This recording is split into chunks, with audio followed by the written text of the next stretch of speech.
My name is Elena.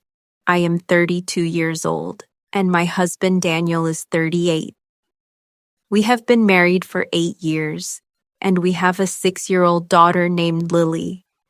There was a time when we were truly happy. We used to sit together every night, talk for hours, laugh at small things, and feel close without even trying. He used to look at me like I was his whole world. But slowly, everything changed. For months, Daniel became distant.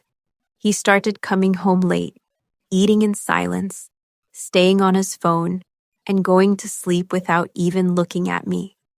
On weekends, he was always busy with meetings or locked inside his office.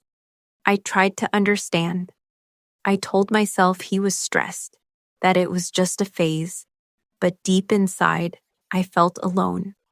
One night, I decided to fix things. I sent Lily to my sister's house, cooked Daniel's favorite meal, and wore the dress he once loved. I waited for him, hoping something would change. But when he came home, he sat down, ate quietly, and didn't even look at me. That silence hurt more than any words could. Still, I gathered the courage and asked, "Can we talk?" He looked tired and said, "Now?" I said yes, because I couldn't hold it in anymore. We sat together and I told him he had changed, that he didn't talk to me or even see me anymore. He sighed and gave the same answer he always did, saying he was just tired and stressed from work. But this time I asked the question I had been afraid of. "Is there someone else?" He said no. But when I asked why it felt like I had already lost him, he said nothing. That silence said everything. Days turned into weeks, and nothing improved. Then one night, everything changed. He left his phone on the table while he went to shower. I wasn't planning to check it, but the screen lit up. A message from a woman appeared. "I miss you. Did you think about me today?" My hands started shaking, but something forced me to open it. What I saw wasn't just one message. It was an entire conversation filled with words that didn't belong to me anymore. She had written things like, "I wish I could fall asleep next to you tonight, and I hate pretending everything is normal when all I want is you." She said, "You make me feel things I haven't felt in years, and even, sometimes I think about leaving everything just to be with you."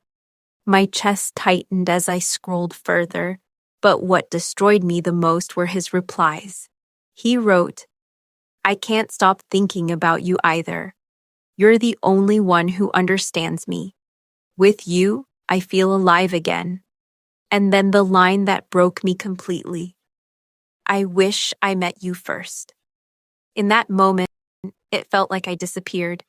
8 years of love, erased by a few sentences on a screen. I locked the phone, sat there in silence, and felt something inside me collapse. The next morning, I told him I had seen everything.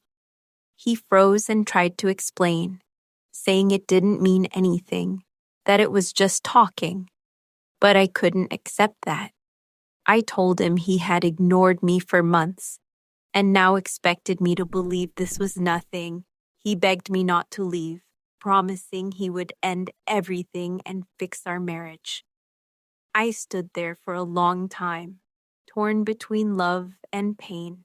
It wasn't easy, but I gave him one last chance. I told him clearly that if he broke this trust again, there would be nothing left.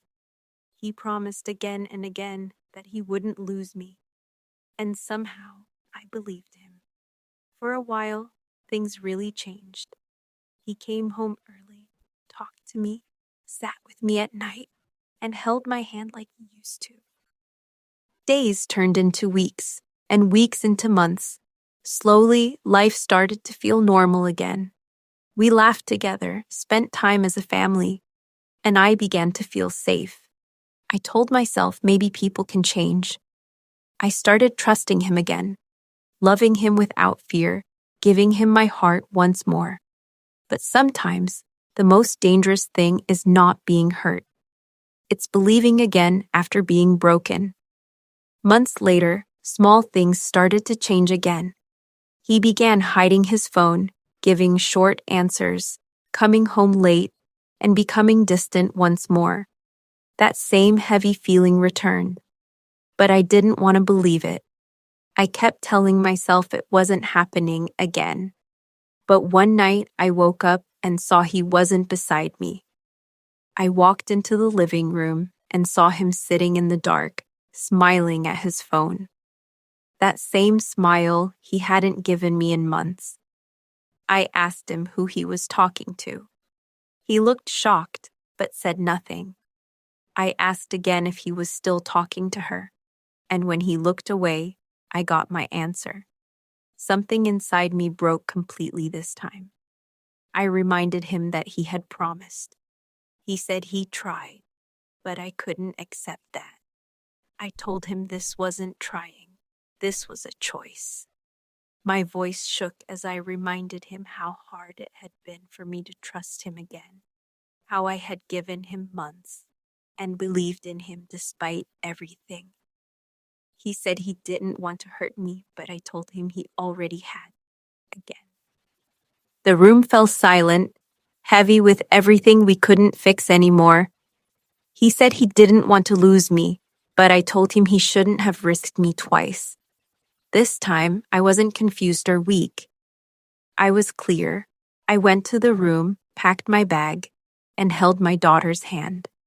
He followed me, begging me to stay, promising once again that he would change. This time, I didn't stop. I looked at him and said, I already gave you your last chance. You didn't just break my trust. You broke the part of me that believed in you. And with that, I walked away. Not because I stopped loving him, but because I finally understood that love without respect is just pain. If this story touched your heart even a little, don't forget to like, share, and subscribe. Sometimes stories aren't just stories. They remind us to choose ourselves.